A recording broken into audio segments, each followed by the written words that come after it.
Monica Lewinsky was recently on the Call Her Daddy podcast discussing her life. And the question my friend asked me, my coworker, he was like, well, do you think Monica Lewinsky was a victim? That was the ultimate question. I thought about, I mean, because I didn't have to think about it too long, but what I did was I broke down the question in my head. I remembered what people were actually saying and thinking what was going on back in the day, in the 90s and the early 2000s.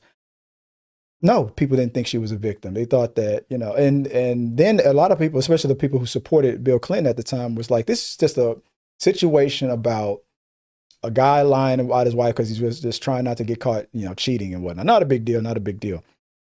And then Monica Lewinsky for years became the butt of the joke, and she was the homewrecker. She was the this and that. But then later on, especially nowadays where social media has lent a lot of voices to people, and people are able to get their sides of the stories out a lot faster and better. A lot of empathy has been growing in society. Cancel culture, things like that have come up.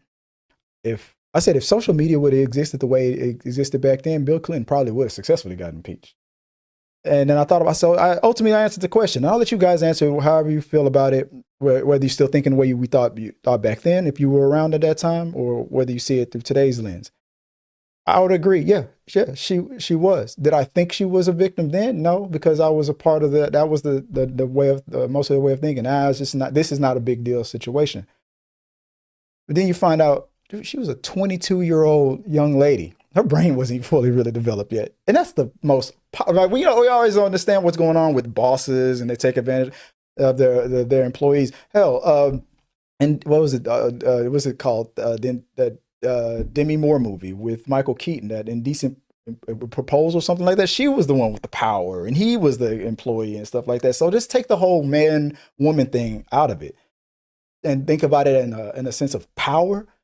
The most powerful man on the planet, literally, not even a joke. And she's just like an intern or this, that, and the other. So you can say, yeah, she's an adult. Yeah, she knew what she was doing. This, that, and the other. And to an extent, yeah, I agree. But Bill Clinton was known for the things that, known for like stepping out on his wife and playing around even when he was a governor.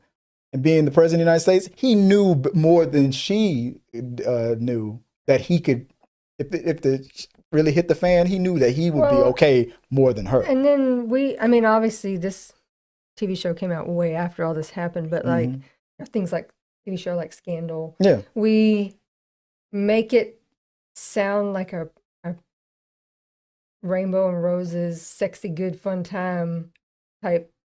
Portray it that way, where people would be like, oh yeah, I would have done that too. Like, because they are seeing it in those rose glasses rather than real life, not seeing like there's consequences. Like, you don't think about that stuff.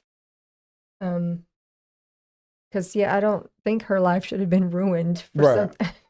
Exactly. Especially after the fact. And then before we move on to the last thing, because I know you got to go real quick. One of the things I thought about just a second ago was, it's funny how people can understand what happened with Marilyn Monroe and be like, yeah, that's sad. They had her, they got rid of her because of what with the president and all that stuff at the time. That was like what, 30 years before Clinton. But then somehow the young girl in this situation is all like, why? Because she wasn't as known and as popular as Marilyn Monroe. It's funny how people understood the scandal behind it, and they were like, yeah, she was like, they understood her being a victim more than Monica. It was kind of weird, but nobody cared. Nobody really thought of it that much. But now when the question came up to me, I paused. I was like, yeah, she was. I understand people feeling like she wasn't and whatnot, and then coming around later.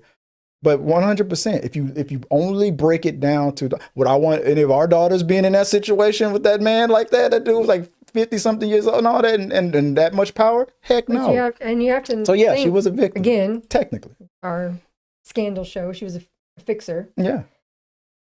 I'm sure there were people behind the scenes that were ensuring to make sure she looked bad.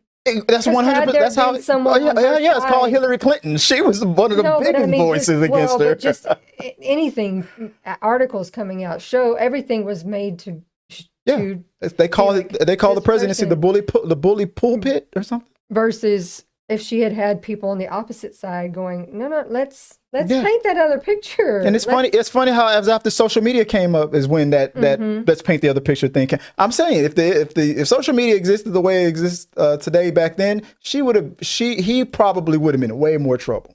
That's just my opinion. Let's know what you guys think about that. The question was, it just paused me for a second. So it was like, was she a victim? Like, yeah. So that's it. 100%. Yes. She was. She didn't have the power. She didn't. She was. Yeah. Even if she 100% wanted, quote unquote, wanted to do it, she still never had a chance because the second when it hit the fan, Bill was like, "What did he say? It depends on what your definition of is." Man, just that response alone fried my brain. Nobody has a chance against a cat like that. That dude. Is it the position that you did something, whatever, with that young lady? Well, it depends on what your definition of is. Like, what? She was the victim. Thank you so much, guys, for watching. While you're here, please give us a like and subscribe if you haven't already, and we look forward to seeing you next time.